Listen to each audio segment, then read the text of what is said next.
Hi, I'm going to share with you a soup opera by Jim Gill, and it's illustrated by David Moose. This was copyrighted in 2009. I fell in love with this book my first year teaching. We went to a kindergarten conference and I got to meet Jim Gill, and he performed this book for us, and it was amazing. I've used it in kindergarten and first grade. It comes along with a recording so you can actually perform the story. Children have loved it. They can even add their own remarks and change it up a little bit. The book won an American Library Association award in 2010.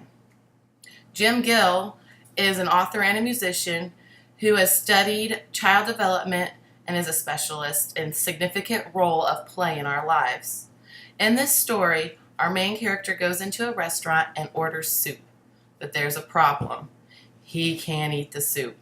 So he works to figure out the problem by adding other characters in. As you can see at the beginning, the cover looks like the beginning of an opening opera where you've got the curtains up. The back has all the characters framed. When you open up to the end pages, there's just the red rouge like in the back of a opera curtain. As you keep going, the next page has a soup opera, and it's the song and the music, and it says, "Please sing this book with passion." On the next page, you open, and there's the curtain again with the audience sitting and waiting. Then the story begins. The text starts being framed, giving the background information. A man walked into one of the finest restaurants in the city and was seated at the very best table. From there, it goes to start adding more characters. The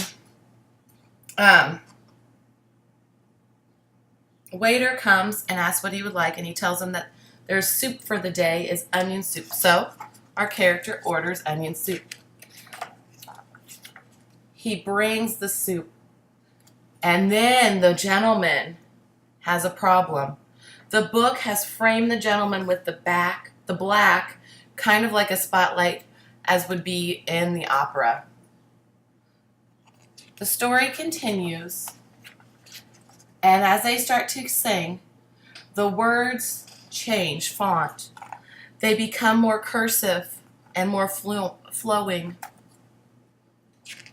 He continues to have a problem, and the waiter needs help.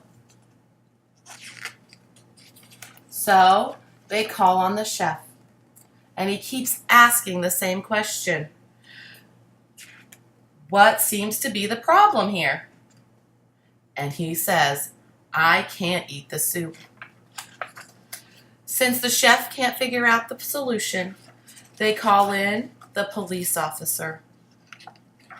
The problem can't be solved yet, so they call in the mayor. The mayor is still trying to figure out the problem. And finally, they get the president.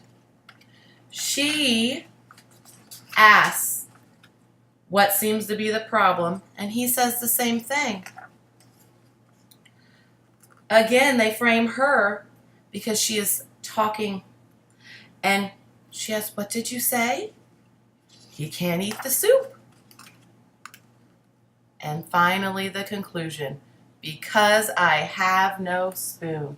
They've got really close for the point of view to show that he's very loud and boisterous here.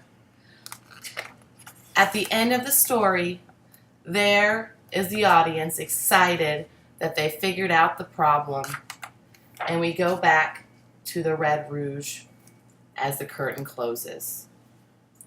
I use this story in a lot of different ways. We've used it to do predicting, like I said, to add to the characters or change it, to perform it. It's just a great story, and it's fun to have in your classroom.